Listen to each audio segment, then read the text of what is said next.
Major truth bomb supernosis incoming. Okay, so whoever has ears better listen.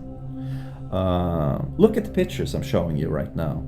This is Tummo breathing, basic information as pictures. It's just pictures, man. So you'd think from this you would need a guru to access the hidden secret Tantra teachings, right? Well, let me tell you something. Let me tell you something. I was out shopping and I decided to ride my bike home when it suddenly began pouring down rain. And it was so cold, the wind was blowing. And I was only wearing my shorts and my t-shirt, and I was getting soaking wet. And that was when I remembered. I was looking at pictures, the beautiful pictures of the Tummo breathing. And I knew the different words for the breath, like as like you go very high up into the skull, the dome of the skull, or the cradle of the throat, hum, or the dome of the upper body, the dome of the chest, the hung, or very low into the cradle of your duodenum, between your dick and balls, the end, the bowel, the cradle of the bowels, right? And that one is called tongue, it's called. So I knew those, and I was freezing, and I thought, hey, wouldn't it be what would be nice right now if I just wouldn't it be kind of funny if I kind of figured out Tummo breathing just because I was cold and freezing? I mean, some guy had to be the first guy, right? And so I started playing around with my breathing until suddenly I found a way to breathe, and there was a warmth spreading from my chest into my arms, my legs, and my head, my face. And I was like, wow. And I kept doing that, and I got even warmer. So I did it again and again, and I was like, damn, I figured it out. I figured out Tummo breathing. But even more importantly, I figured out the way to use the symbolism to access the Tantra, the secret teachings. And I learned how to use the cold, the wind, and the water to use them as the guru, like they do in Tummo breathing. And it all happened accidentally. It was like an everyday situation. This could have happened to you. This could have happened to anybody. Happened to me. And so now you're looking at these pictures, my illustrations of the chakras in the chakra system. And by the end of this video, you will have seen 6 of the 7 classical chakras following the rainbow colors. And I want you to know that that does something to you.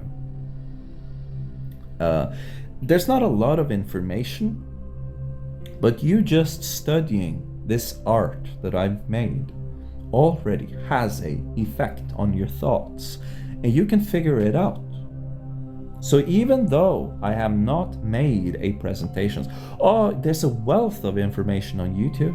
Yeah, there are like hour-long videos that are really good on every single chakra, and then there's that channel that directly translates the text, the ancient source, the primary, the first source in Sanskrit, translating it to you. And it's kind of funny, because the chakras aren't the color you think they are. This 7 chakra rainbow inspired system is actually newer. I think it's better.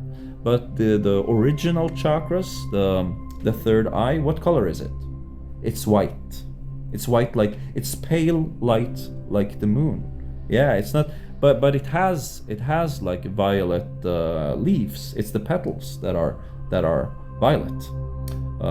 Yeah, so that can be kind of surprising, but I think it's better with the rainbow. You see, the thought behind it, you have to remember how the Indians think. They're like, don't want to be reborn, don't want to start all over again, so we're gonna make the chakra systems so that just by looking at it, it'll trigger that memory from a different lifetime, and I'll be fast and learn super fast and get my Kundalini instantly, regain all my powers.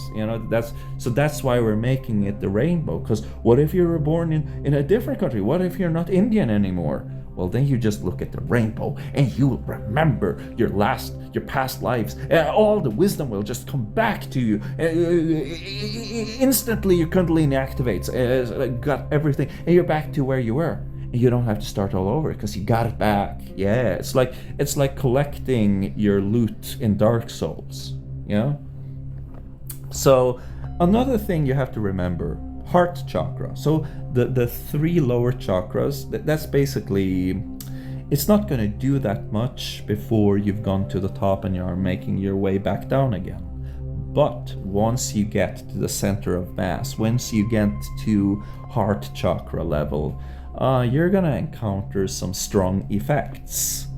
And this is one of the reasons, take Sadhguru. He doesn't want to teach Anahata Sadhana. He don't want to teach that. He don't want to mess around with that because it causes blood pressure fall, heart shock, like boom, and irregular heartbeat rhythm and stuff like that. You don't want to take responsibility for that.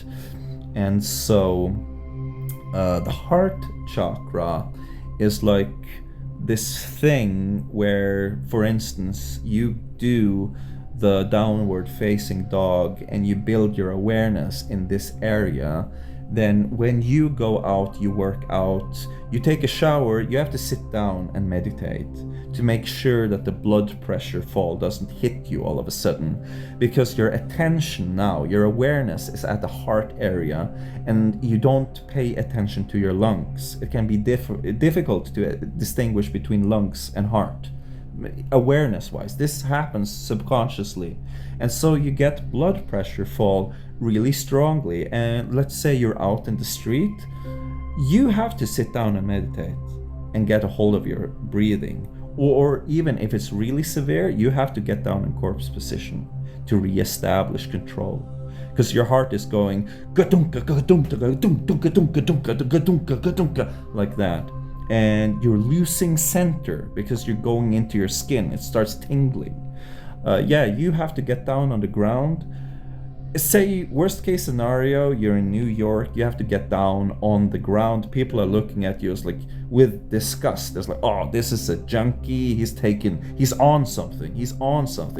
Get somebody, pick up this fucking junkie, or they get over to you, it's like, are you all right? What's happening? Because you'll be holding your chest, man. You'll be holding your chest to get a distinguishing outwardly of your heart, so you can go internally towards your spine and your lungs again. And it's something similar with the throat chakra. Doesn't feel good. It's like feeling guilty all the time because your throat is opening. So you're now missing a causal link. Why do I feel like this? And so you make yourself feel like shit over things that don't really matter. It's like, hey, remember that weird thing that we did when we were like 7 years old? Let's feel guilty about that. So and together with the heart chakra and together with the third eye, that's not going to be very pleasant. So the system is the way, and it builds on top of each other for a reason. It's a recommendation that you have a really strong Muladhara chakra, but if looking at these pictures accidentally triggers your Kundalini awakening, is going to accidentally trigger that, you're just going to have to write it out. And maybe you're somebody with a accidental Kundalini awakening right now. I had to write it out. I'm fine. It was very hard. It lasted for a fucking, tripping hard for like 3 months straight, like 3 months, never coming down. Wow, yeah, that was difficult. You're probably gonna have to call in to your job. You're gonna have to get, your parents to take you in and do stuff to shelter you safe. It's a strong, real thing. And we even know that some people are pissing what is it? Bufotenin, tryptamines. Yeah, it's